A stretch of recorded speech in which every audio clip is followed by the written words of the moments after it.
We are celebrating being debt-free, baby. Debt-free! Okay. So if you haven't noticed, this is going to be a little bit of a different episode of MoneyMetEish. We are going to be talking about the fact that we are debt-free. We're going to talk about the debt. We're going to talk about how we paid it off. We're going to talk about our feelings, how we were feeling while paying off the debt, after the debt, and what we have learned so far. Before we get into the video any further, please hit the like button, subscribe down below, and ring the bell to be notified whenever we upload new videos. Ding. So, the debt. Where did the debt come from? How much debt? Well, as for how much debt we paid off, it's pretty self-explanatory. So this is how much debt we ended up paying off. So where did the debt come from? We had cars. Well, I had my car. Credit cards. Credit cards.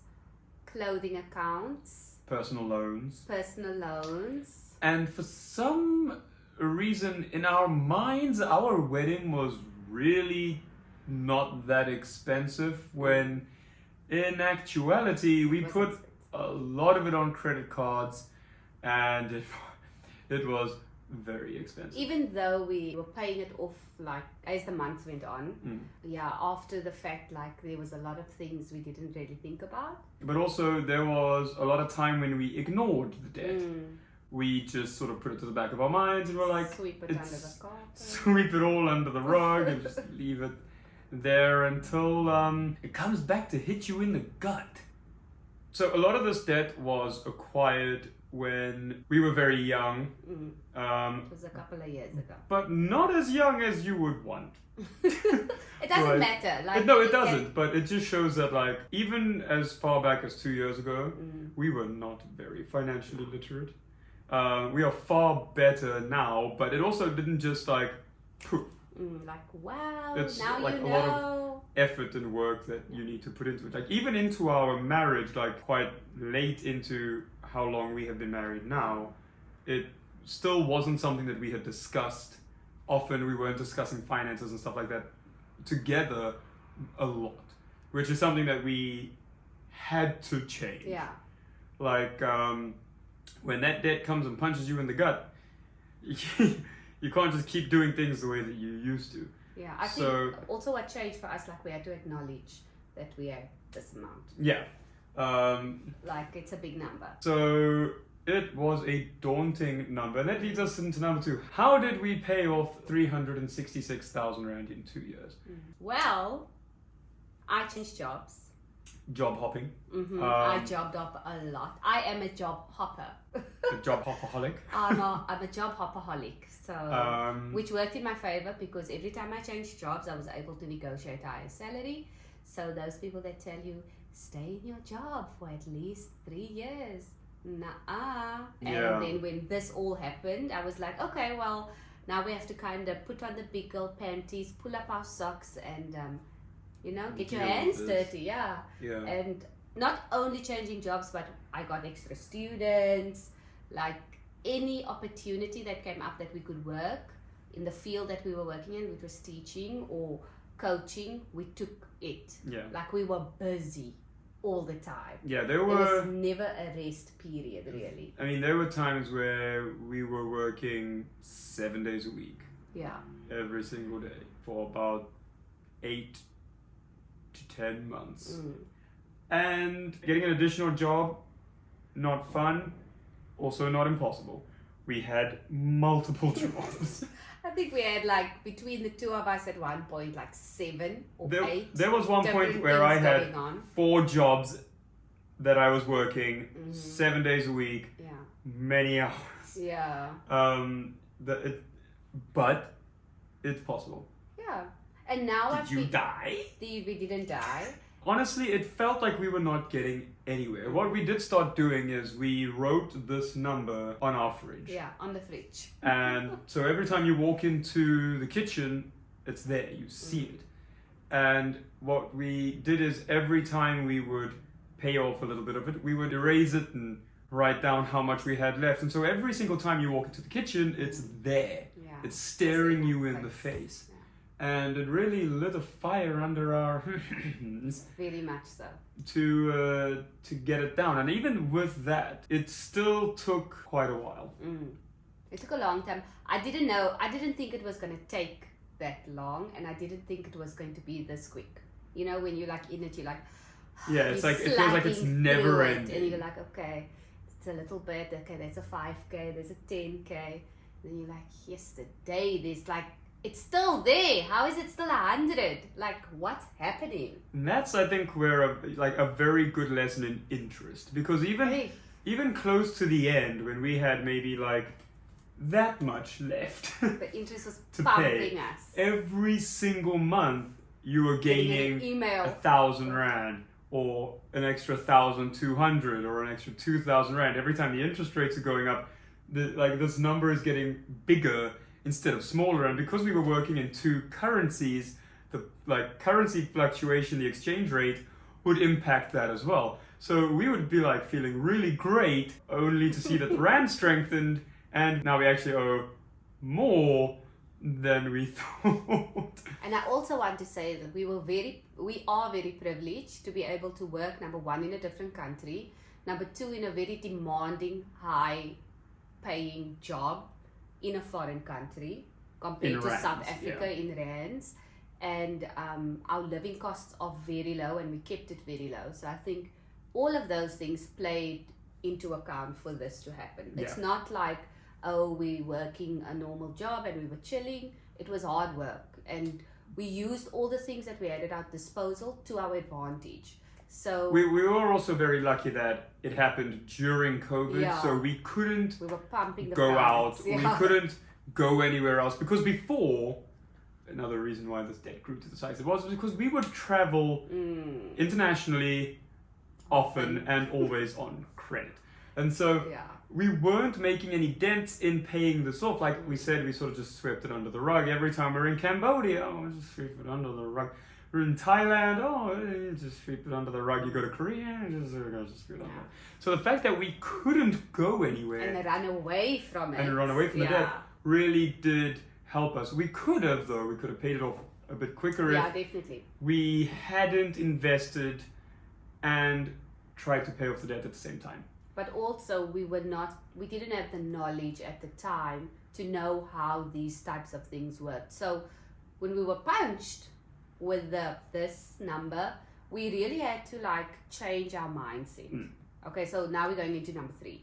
The feelings. The feelings. Dun, dun, dun. You really have to acknowledge the fact that you made this. Yeah. And you have to be like, okay, now what are you going to do? This number is not anyone else's fault. Yeah, it's you, and maybe there were extenuating circumstances, but it's your name. Maybe banks are a little bit predatory in their practices, but you said yes. You said yes, you signed on the thing, and now they're knocking on your door every month. So you kind of just have to be like, okay, well, what am I going to do about it? We had to let go of all those bad money habits that we had.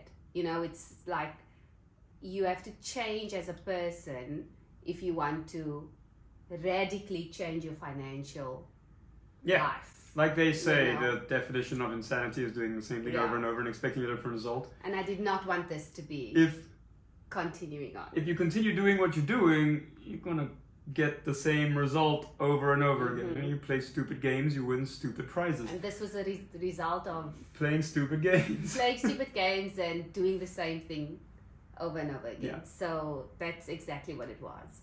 So I think that was the hardest part for me, was I can't just go shop now and go buy this thing and then it's fine. Or it was no, you have to find healthy ways to deal with your feelings. And I think that's really important as well. You have to find healthy ways to deal with things.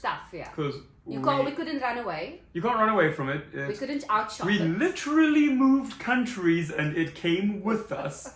So, when you move, you go with you. So that's a very can't run away from it. Even though we kind of tried. We definitely tried. We tried very hard. We had a wonderful time trying. However, you can't do it. Okay, just take it from us. Yeah, there is a reason why the bank's buildings are the tallest buildings in most cities. Yeah, like face your devils, face all the things that got you in that situation, and change. Read books, listen to podcasts, watch YouTube videos on what's happening here, because with all of that though, take action. Yeah, don't just be like, now what must I do? Just taking on all that information and not doing anything is just mental masturbation. Yeah, like, okay, like when this happened, I was like, okay, what are we gonna do? Like, honestly, of the 2 years that we've been paying this off, we have been like ships passing in the night for about a year of that. Yeah, definitely. And longer before that, this, Because Jade would work in the mornings, I would work in the evenings, I would get home after she's asleep, she would wake up before I was even awake. Oh, I called you by your name and not Mrs. Met Eish. Forget her name. Alright. Okay. So we would like continue like ships in the night. Mm-hmm. It took a very big toll on our marriage as well. So if we hadn't faced this, this wouldn't be here. There was a very big chance that we would have been divorced if we didn't tackle this. And I think like it also takes a lot to sacrifice, you know, like I had to give up that, not the high paying job, but a very cushy job in terms of hours, in terms of how close it was to home, and our time. Together. We spent our mornings together. I'd only go to work at like 12 in the afternoon, come back at like 7 or 8. So it was a very, very nice job. We got everything paid, but it wasn't putting the dent in that we needed into. We were just able to, actually we weren't able to make all of the minimum payments. Oh yeah. At the time. So we had enough for our living expenses, but we didn't have enough for this. For anything towards this. Okay. And we weren't investing at all. We were literally living paycheck to paycheck. Definitely, yeah, definitely. And how did that feel? Ugh, that is horrible. From the bad habits before, it was like, ew. You know, it was like, yesterday, I can't believe I did this to myself. I cannot believe it. So it felt like disrespectful. I also think like knowing that this is the number and you think of things that you could buy with this much money. You know how long we could have traveled with this amount of money? There is nothing to show for it. Nothing. One each. That's what we've got to show. Very expensive lesson. Yeah, and extremely expensive. Please don't learn this lesson this way. But in terms of like physical things, assets, even liabilities, Totally nothing. We were already married anyway before we had our wedding, so that didn't change. But yeah, but you know, can't change the past, so we can only move forward. So that's what happened.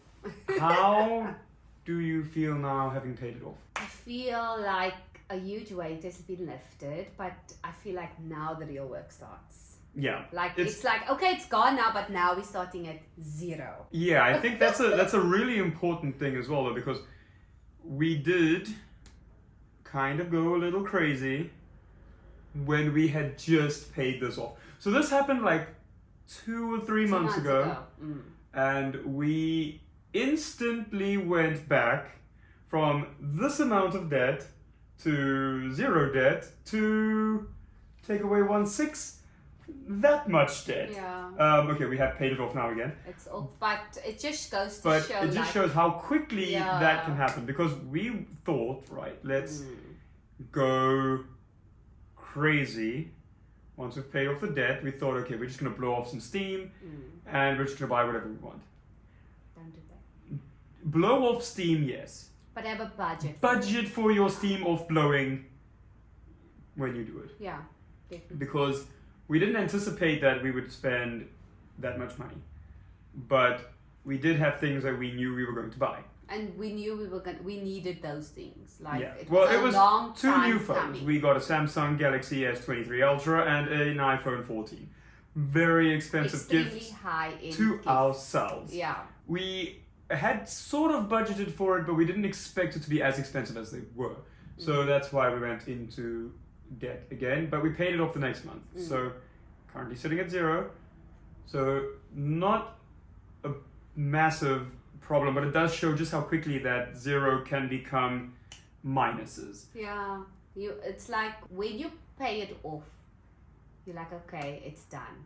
Then you're sitting there like, now what? Now what? Yeah, I also think there's like this feeling that, oh, hey, I can go back to being that person again. I can go back to buying 6 pairs of jeans or anything like that. And you really can't, because then you're playing stupid games again. You're gonna win stupid prizes. So a prize like this, don't do it.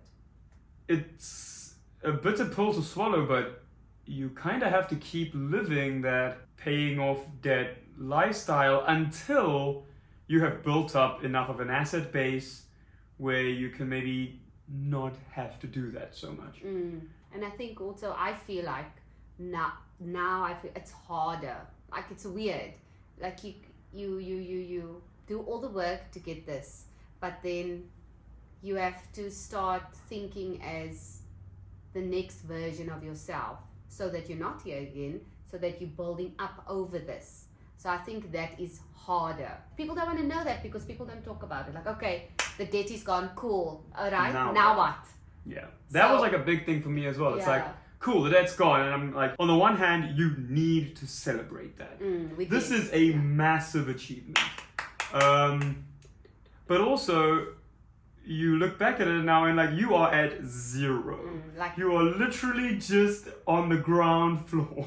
But you've spent all this time and effort to dig your way out of this hole, and now you're at zero. And sometimes you have nothing to show for it. And that's okay, because number 4 is, what have we learned so far? But it also is a kick in the pants. It's a kick in the pants. Because it feels a little bit like a kick in the pants, because you're like, I've done all this effort. Yeah, but you have to. And all I have. It's a give and a take. It's like, okay, I've lost all this money, but I've learned, don't do it again. Don't be dumb. Think very carefully before doing anything. And sometimes it's okay to like be like, I don't think I'm going to do that.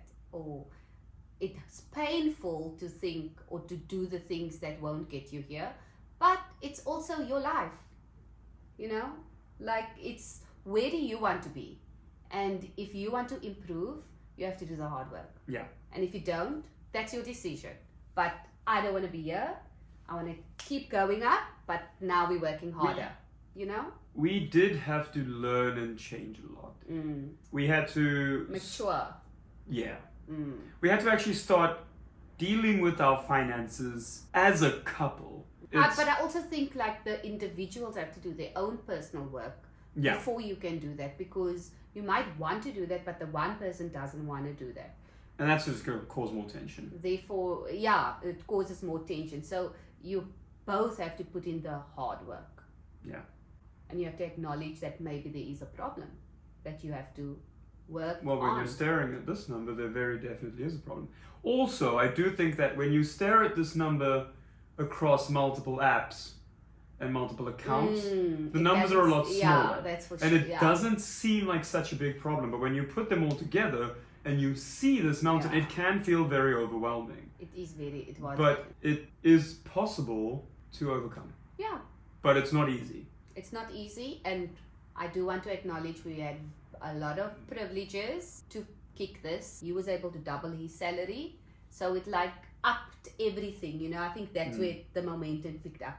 Well, the momentum really started before. I think that's like when we started doing budgets together. We started having our budget meeting, which also wasn't easy in the beginning. Yeah, it was. Because to like you kind of feel like, why do I need to justify what I want, what I'm buying? Yeah. I'm an adult. Why do I need to justify all these purchases? True. But you are 18. Rent's got to get paid. Well, you know? Food got to get bought. Yeah, exactly. We gotta eat. Yeah. And it is difficult, I think, to overcome that. But that's also where it becomes very important to have in your budget money that is entirely for you to spend however you like. And we have been doing that the whole time. And even some months it has not been much. Like some months it's like... But that's all you need sometimes, just for that little steam, like to let off, you know, like a cute little thing. I mean, don't lie, it's nice buying stuff, okay? But sometimes there are that you bigger can't. Fish to fry. Definitely. And you have to choose which is the bigger fish and what is future Jade and Jared going to think about this purchase. Is it going to help you or is it going to take you here? So it's like for us now, it's a big divide between are we going here again or are we taking another road? Like that's kind of for us. Now it's easy to say like, and I think it was very hard to learn to say no. Sorry, no, we can't afford that. Oh yeah, no, we can't go out. It's like, no, I'm not doing that. Hey, no, I don't have money. Do you want to go and eat dinner? It's like, nah, sorry. Dat kost by die huis. Ja, ons het reis in die frietje and it's alright. If you want to come and have dinner at our house, we will more than happily have you. Play a game. Come over. We can do free things, and I think in that as well, our friends are also very understanding. Very, very understanding. So, just be honest. Yeah. So, what have we learned so far? What have you learned so far being debt free? What is like the biggest lesson you think you've learned? It's nice to be able to. This is an experience I had recently. Like, it's nice I got an email about nails of all things. Like, oh, we've got a drop coming.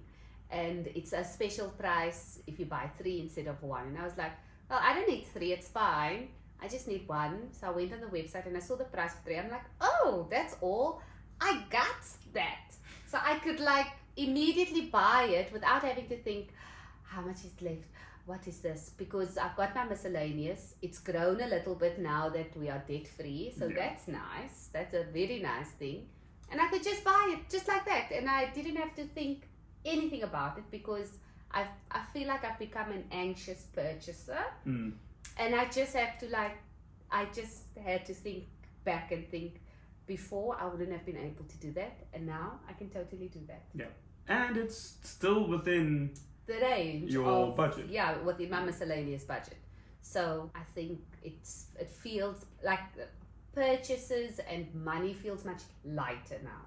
I feel like it's not such a big deal after this. I've learned 2 main things, I think. The first one is paying off all your debt. And this obviously doesn't include a house. This isn't a mortgage or a bond or anything like that. But paying off all your debt doesn't solve all your problems. You still have to learn. Just don't have this hole in your pocket every month. Eating. Which now you can use this money that you're saving to go towards solving your problems, but they don't just go away immediately when you become debt free. Yeah, for sure. That is still going to take a lot of hard effort and a lot of hard work. That's the first thing.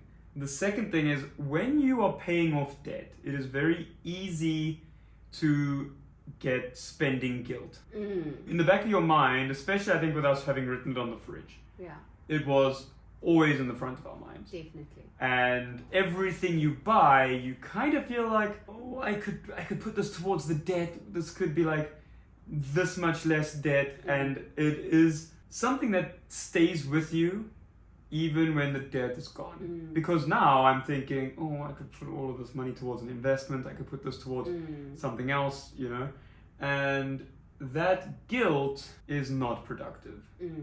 So getting over that guilt is something that I am now having to work on. Okay, yeah. And I feel like now this can be cut out of our minds with it always in the back, thinking back. But now I feel like I have mental freedom, Yeah. Like now I feel like I can do the things I've been wanting to do for the past 2 years. Because I've been under this thing, it's been sitting on weighing my chest, Now I'm like, okay, now I can buy what I wanted to buy. I've already done it. We're not going to talk about it. It's going to be a big launch and things. But I feel like it's okay, I can go be you, girl. Do you now. It's your time. I feel like it's the Aces time to do our thing. You don't know. We're coming for you guys. But you don't know. The next celebration, I think, is we will do this again.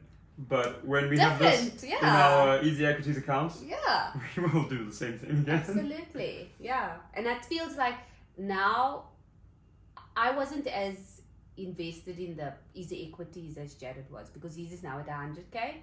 But I've started that as well. I'm at 22k, and it feels good. Like, what portfolio, what's your portfolio like, or what you're gonna buy this month, or what do you want to put in your EasyEquities account. It's like, oh, I have to read about this, I have to know about it. So it's constant learning, constant growth. Like, it's not easy. It's not easy to face. It's not easy to grow. And it's not always fun. Sometimes it's not it is fun. It's boring as balls. It's like, yesterday, now I must read this thing. Why? You know, and listening to podcasts, it's not easy, but you have to face it. And maybe when we have the other way around, it's going to be a totally different thing. We're going to be different people. We're going to have different goals. Now, what we wanted to do 5 years ago, it can come through. You know, you just never know. Maybe if this never happened, we wouldn't be here sitting like this. So definitely not. Definitely you kind of have to just take from it what you need and throw the rest away. And like, it's time now. It's another hustle. It's the next. It's the stepping up. Let me tell you. Keep going and join us on this journey for the next part, next chapter. If you would like to continue following our journey, you can hit the like button, subscribe down below, and comment if you would like to of how much debt you're currently paying off and what steps you are taking to pay off that debt. Thanks for watching, everybody. We'll see you next week.